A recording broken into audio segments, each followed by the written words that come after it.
So after my extremely successful SOAD video, I had to give myself time to think about how I would follow up this masterpiece.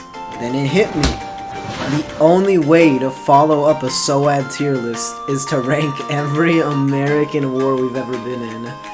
I've always despised those hip and cool YouTube channels that they'd show you in elementary school, like, bitch, give my fucking sugar cookies and Kool-Aid jammers, put on fucking Ratatouille or something.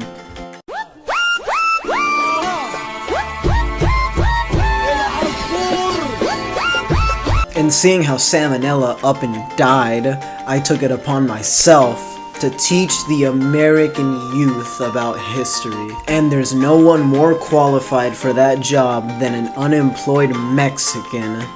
Hey man, I don't know, you fucking clicked my video, not me. So how are we ranking this? I don't fucking know. Nah, but probably by how interesting or cool the wars are.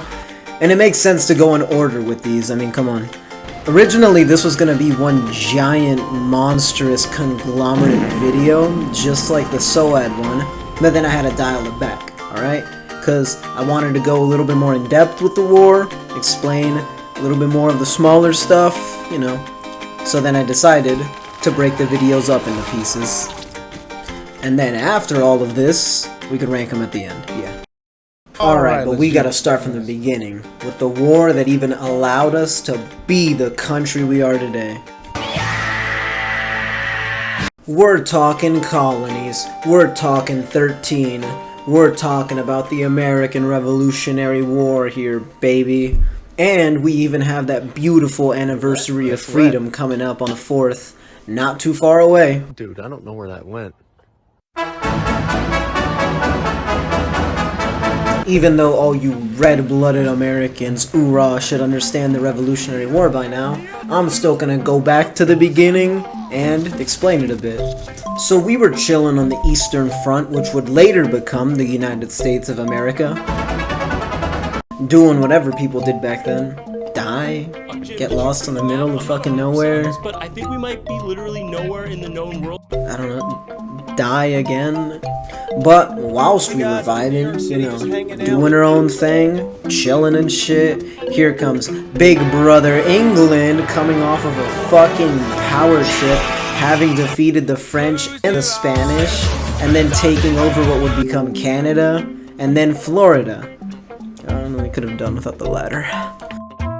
But oh no, Big Boy's got big boy pants on, and he's telling us shrimp people to pony up that tax money, cause killing the French ain't cheap, you know? So then those taxes would become the Stamp Act, and then the Tea Act. I'm glad we got our independence. Can you imagine me British? Eating tea and dunking crumpers? Wait. And we were like, dog, come on, get the fuck out of here. And this would lead to some tensions between the two countries, and then, in turn, the Tea Party would happen. Wait, did I say the Tea Party? I meant the goddamn Boston Massacre, where they murdered us like animals. And then later on, the Tea Party happened for real this time. We throw a little fucking tea overboard, they murder us like pigs in a slaughterhouse. But I think maybe we were in the wrong in this one. I mean, like, come on. How much does tea cost nowadays? Yeah, no, we're the real answers. What's up? Can a low come up in your crib? Man, fuck you. I'll see you at work. We got the first Continental Congress, baby! No, but a few officials representing the 13 colonies would meet up doing Continental Congress stuff to just tell King George III to, how should I put this? Cut the shit, please. To which he would reply,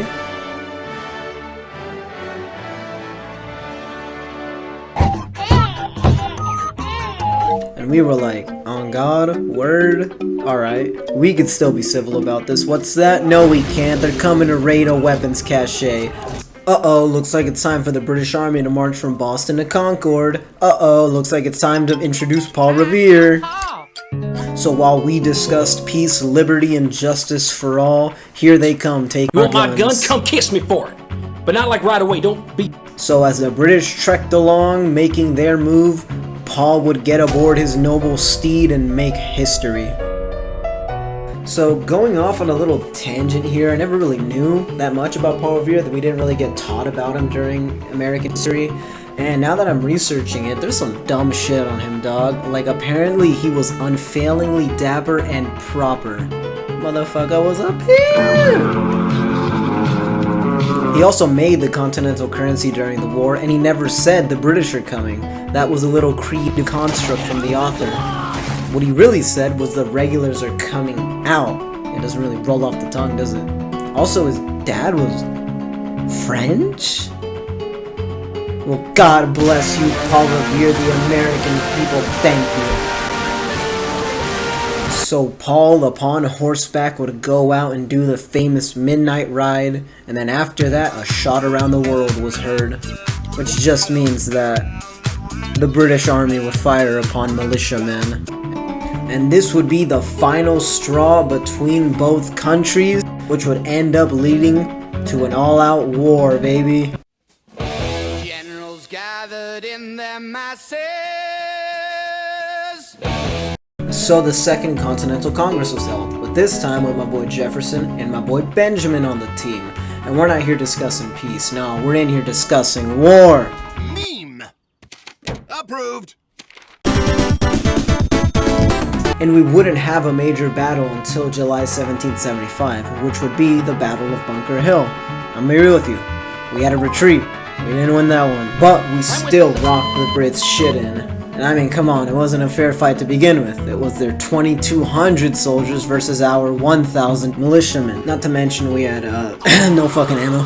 It was so bad that General Prescott had to tell our troops to not shoot until you see the whites of their eyes. Man, this battle was like fucking Bloom's Tower Defense, dog. They throw in one wave at us, we take them out. The second wave comes, we take them out easily. But I mean, on the third, we had no more ammo.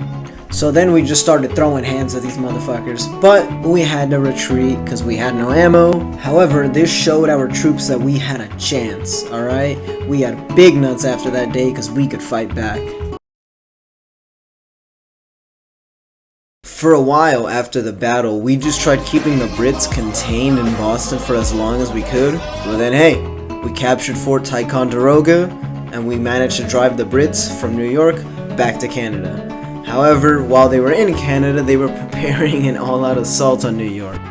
And while the Brits scrambled away, one beautiful day dawned upon us. Oh, you don't know? You weren't expecting freedom? So now we officially had a document that told the British to fuck themselves. They said D's, we said nuts. Alright? Maybe we trolled just a little too much because they were sending 34,000 troops overseas to come take over New York. So, yeah, I think it was worth it. And we may have gotten pushed back across the Delaware River. Alright, that's okay. Christmas came early, baby. Or on time. Shut up.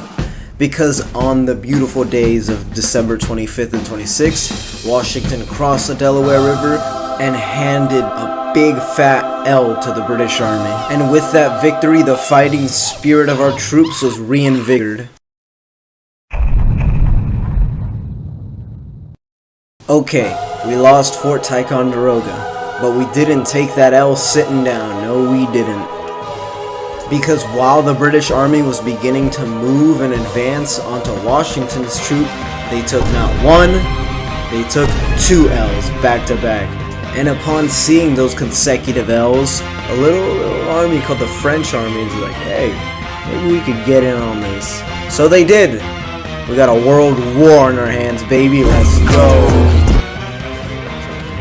So yada yada yada, we had another fight with the British Army that ended in a stalemate. Blah blah blah, 1778 now. Oh, and Benedict Arnold decided to shrimp out on America and defect to the British Army. That's cool. Man, this is why he took 2 L's. One in the war, and one in Ice Cube's diss track. Get fucked. May you rest in piss. Oh, and hey, we're at the end of the war now. Just a few more fights between Nathaniel Greene and Lord Charles Cornwallis. Listen, Brits, you stop calling yourselves shit like that and I'll stop making fun of you. So, bada bing, bada boom. The Brits got overwhelmed and overpowered, and then they were forced to surrender. Of course, we couldn't have done it without General Jean-Baptiste Rochman. On God? But wait, Cornbread was such a fucking sore crybaby loser that he said he was too sick to show up to surrender, so he sent his henchman, Charles O'Hara, to surrender for him. Bro, come on. So O'Hara surrenders, and then bada bing, bada boom, we won the war. And on September 3rd, 1783, the not-so-great British Empire acknowledged the 13 colonies as its own independent country. And Lord, we won the war.